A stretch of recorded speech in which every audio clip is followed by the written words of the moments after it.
Alright, nothing like getting on the rubber gloves. So I grabbed my bottle of the Sawyer brand of the Permethrin, and I'm spraying it on. I found that if I hold it about 6 to 8 inches away, I can make multiple really nice passes.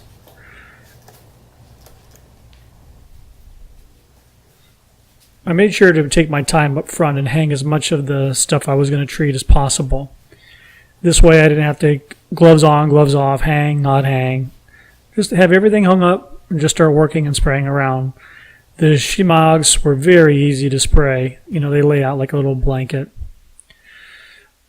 Now, it was about 10 days before the trip that I started treating these things because there's a shelf life to the Permethrin's effectiveness once you put it on. Now, I bought 4 24-ounce bottles, which gave me about 96 ounces. I ended up using 51 ounces, and I treated a tremendous amount of clothing. I mean, we had 4 people, 2 adults, 2 kids, and I was able to treat lots of shirts for everybody, pants, gloves, hiking blankets. I got everybody's shoes, the day packs. I mean, you can see the list here. It was a tremendous amount of stuff. When I sprayed it, I would leave it on for a few hours to let it dry, like the instructions say, and actually more than a few hours in my case. I just let it sit. Then when I was in the mood, I went and took it down, hung up another set, and went to work again. Even the hiking blankets, those synthetic kind of hiking blankets, they worked out really well. For the backpacks, I made sure that I filled them out and hung them all up. You can see all 4 of the backpacks that we always carry, and then the 5th one, the orange one, is the day pack. It bunches up really small.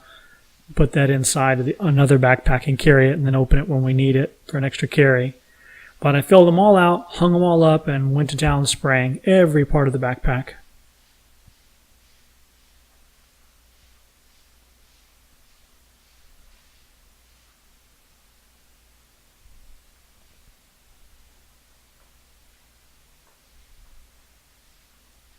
Isn't that pretty?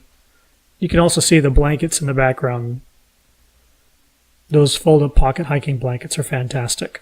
Now to treat the socks, I created this, like I'll call it a sock tree, where I dropped a rope, hung everything by their toes, and sprayed them down. The key was to make sure to get the ankles with the stuff.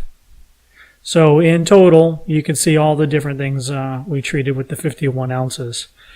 One of those 24-ounce bottles will definitely do a set of any one person's clothes, and plus a couple pieces of gear.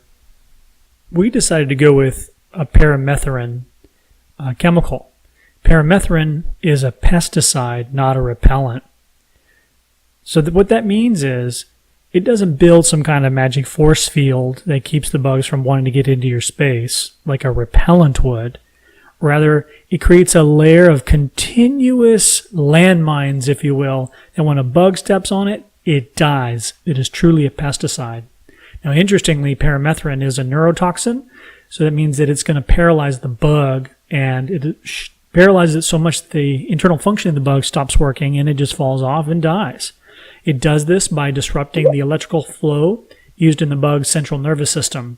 It's kind of neat because what happens is the molecular structure of Permethrin is such that when the Permethrin molecules are inside the bug, when the sodium ions try to transfer between the neuron cells, it can't. It's actually being blocked. So the sodium ions can't transmit the electricity to send the signals down the nerves, and voila, bug is paralyzed. So it's pretty cool stuff.